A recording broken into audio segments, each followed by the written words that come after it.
Microsoft Excel में AI का use कैसे करें। एक्सेल में आज भी बहुत से लोग काम मैनुअली कर रहे हैं। हमें मैनुअल काम नहीं करना है। इस एआई के दौर में हमें काम करना है ऑटोमेटिक। और ऑटोमेटिक काम करने के लिए मैंने एक नया कॉन्सेप्ट दिया था, एआई लैंग्वेज और ऐप, कि आप किसी भी काम को करने के लिए फार्मूला कोड कमांड यूज ना करें, कोड बनवा लें एआई से और कोड को लेकर पेस्ट करें लैंग्वेज में और यूज करें, काम करवा ऑटोमेटिक। तो आज की एक नई टॉपिक है, जैसे एक्सेल में ईएमआई कैलकुलेट करने के लिए बहुत सारे लोग फार्मूला यूज करते हैं, आज भी यूज कर रहे हैं। 99% लोग ईएमआई कैलकुलेट करने के लिए फार्मूला यूज कर रहे हैं, जैसे PMT, PPMT, IPMT, present value, future value जैसे फार्मूला यूज कर रहे हैं। तो हम आपको एआई का यूज करके एक नया कॉन्सेप्ट देंगे। आपको कोई फार्मूला यूज नहीं करना है, आपको कोई यहां वहां 20 कमांड यूज नहीं करना है। आप काफी इजी वे में ईएमआई कैलकुलेट कर सकते हैं एक्सेल में, काफी आसान तरीके से। वो कैसे? जा करके एआई को प्रॉम्प्ट देंगे। प्रॉम्प्ट देखते हैं, जा करके हम एआई को प्रॉम्प्ट देंगे कि एक्सेल में एक ऐसा वीबीए कोड दीजिए जो ईएमआई कैलकुलेट कर दे और ईएमआई से रिलेटेड हर पॉइंट शो कर दे। उसमें एक इनपुट बॉक्स है कोड को रन कराने पर, जो हमसे पूछे प्रेजेंट वैल्यू मींस पीवी क्या होती है, वो चाहे लोन हो या किसी भी गुड्स का वैल्यू।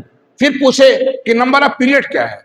मैं आपको जानकारी के लिए बतला दे रहा हूं, जैसे किसी कंपनी ने किसी बैंक से 1 लाख रुपया लोन लिया तो उस 1 लाख रुपए को बोलेंगे पीवी, प्रेजेंट वैल्यू। या आपने कोई सामान लिया, ईएमआई में पेमेंट करना है, उस सामान की वैल्यू 50,000 है तो 50,000 हुआ प्रेजेंट वैल्यू।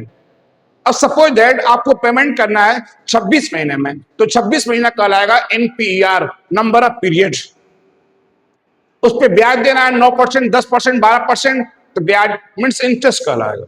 तो वही मैं इससे कह रहा हूं कि हमको एक वीबीए कोड दो जो ईएमआई कैलकुलेट करके दे दे।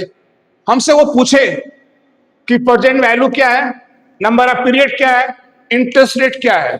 जब हम ये तीनों लिख दें एक इनपुट बॉक्स में, तो ये हमको बतला दे कि कितना ईएमआई पेड करना होगा, फर्स्ट महीने में या सेकंड महीने में या थर्ड महीने में या बाकी महीनों में। और फिर ये हमको दिखा दे कि उस ईएमआई में मूलधन कितना है और ब्याज कितना है, वो सब कुछ दिखा दे। उसके लिए हमें कोई फार्मूला लिखना ना पड़े। तो मेरा वही कॉन्सेप्ट, एआई लैंग्वेज और ऐप। तो हम क्या करेंगे, जाएंगे एआई में, ये अपना प्रॉम्प्ट लिख देंगे, जाएंगे एआई में, ये अपना प्रॉम्प्ट लिख देंगे और प्रॉम्प्ट लिख के एंटर की प्रेस कर देंगे। तो एआई क्या करेगा, उस प्रॉम्प्ट के अनुसार ये अकॉर्डिंग हमें कोड दे देगा। जैसे ये कोड दे दे रहा है, ये हमको ये कोड जनरेट कर रहा है हमारे प्रॉम्प्ट के अनुसार। देखिए ये कोड दे दिया। हम क्या करेंगे, इस कोड को कॉपी करेंगे और कॉपी करने के बाद जाएंगे माइक्रोसॉफ्ट एक्सेल में, डेवलपर टैब, विजुअल बेसिक, और यहां करके मॉड्यूल ओपन करेंगे। मॉड्यूल क्या है, विजुअल बेसिक का वर्किंग एरिया है, जहां पे कोड पेस्ट करते हैं, इंसर्ट मॉड्यूल, और यहां पे कोड पेस्ट कर देंगे जो कोड हम एआई से कॉपी करके लाए हैं। और कोड जब पेस्ट करें तो यहाँ पे नाम ध्यान दिया करें, नाम, क्योंकि जब कोड को रन कराने जाएंगे तो वही नाम वहां पे शो करेगा, प्रोफेशनल ईएमआई कैलकुलेटर नाम है।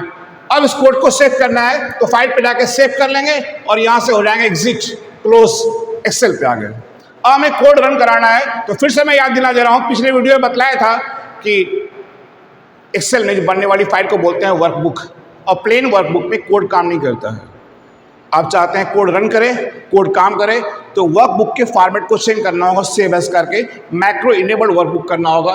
फाइल पे जाएंगे, सेव एज करेंगे, ब्राउज करेंगे, फाइल सेव करते हैं तो यहाँ आपकी फाइल बन रही होगी blank workbook, sorry excel workbook. इसको चेंज करना है, फाइल का फॉर्मेट यहाँ एक्सेल मैक्रो इनेबल्ड वर्कबुक करेंगे तब कोड रन करेगा, नहीं तो कोड रन नहीं करेगा। और सेव करेंगे, तो मैंने पहले से सेव करके रखा है। अब मेरा कोड यहाँ पे पेस्ट हो गया है।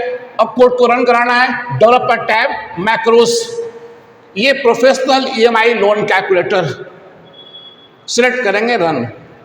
पूछ रहा है प्रेजेंट वैल्यू पीवी क्या है, लोन अमाउंट क्या है, गुड्स की वैल्यू क्या है। सपोज दैट हमने 1 लाख रुपया लोन लिया है या हमारी कंपनी ने किसी बैंक से, तो यहाँ 1 लाख टाइप कर देंगे, ओके। पूछ रहा है कितने महीने वापस करना है, सपोज दैट 25 महीने में, 25 EMI में, तो यहाँ 25 लिख देंगे। फिर पूछ रहा है ब्याज की रेट क्या है, जैसे 12%, यहाँ लिख दिया 12%, 13%, 9%, जो भी होगा आप यहाँ पे टाइप कर देंगे, ओके करेंगे।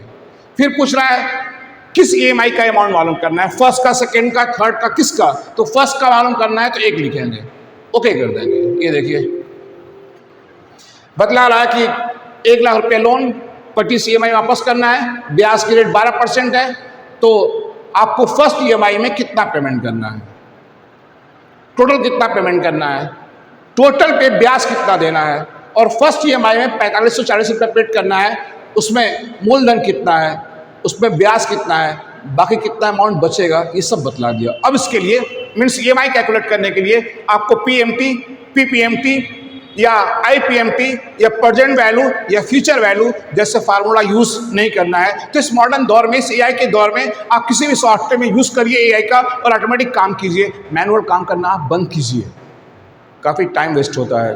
तो अगले वीडियो में देखेंगे फिर से किसी नए टॉपिक के ऊपर।